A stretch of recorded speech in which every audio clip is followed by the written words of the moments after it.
Okay, welcome to my educational channel విద్యా ఉద్యోగ సమాచారానికి స్వాగతం. లేటెస్ట్ జాబ్ అప్డేట్స్, ముఖ్యమైన సమాచారాన్ని ఎప్పటికప్పుడు మీకైతే అందించడం జరుగుతుంది. ఛానల్ని తప్పకుండా సబ్స్క్రైబ్ చేసుకొని లేటెస్ట్ అప్డేట్స్ ఏవి కూడా మిస్ కాకుండా చూసుకోండి. వాళ్ళ తాజా వార్త ఏంటంటే మరో కొత్త డిఎస్సిపై ప్రభుత్వం అయితే కీలక ప్రకటన చేసింది. ఈ డిఎస్సి అయితే ఇప్పుడు ప్రజెంట్ డిఎస్సి ఇప్పుడు మనకు జూలై 18 నుంచి ఎగ్జామినేషన్స్ అయితే కండక్ట్ చేయబోతుంది. మరి డిఎస్సి వాయిదా వేయాలంటూ చాలామంది నిరుద్యోగులు ఒకవైపు ఆందోళన చేస్తున్నప్పటికీ కూడా ప్రభుత్వం మాత్రం ఈ ప్రక్రియను కంప్లీట్ చేసి మరో కొత్త డిఎస్సికి సిద్ధంగా ఉండాలని అధికారులకు సూచించినట్టు మనకి ఇవాళ ఒక ప్రకటన మనకి కనిపిస్తుంది.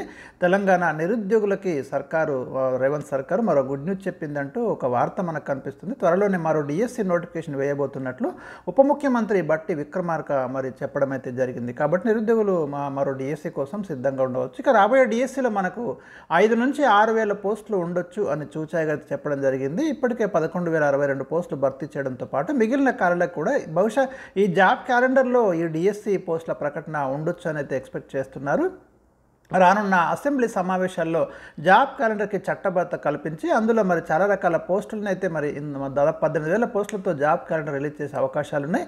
అందులో మనం కొత్త డిఎస్సిని కూడా ఎక్స్పెక్ట్ చేయొచ్చు. ఈ ప్రకటన ద్వారా మనకైతే అర్థమవుతుంది.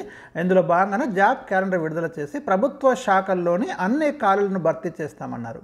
ఇక ఈ నెల 18 నుంచి జరగనున్న డిఎస్సి పరీక్షలను వాయిదా వేయాలని నిరుద్యోగులు ఆందోళన చేస్తున్న విషయం తెలిసిందే. ఈ క్రమంలో బట్టి వ్యాఖ్యలు ప్రాధాన్యత సంతరించుకున్నాయి అనే విషయం అయితే మనకి ఇక్కడ అర్థమవుతుంది. కాబట్టి మరి కొత్త డిఎస్సికి సంబంధించి లేటెస్ట్ అప్డేట్స్ మీకు ఎప్పటికప్పుడు అందిస్తూనే ఉంటాను. ఛానల్ని సబ్స్క్రైబ్ చేసుకోండి, వీడియోని లైక్ చేయండి.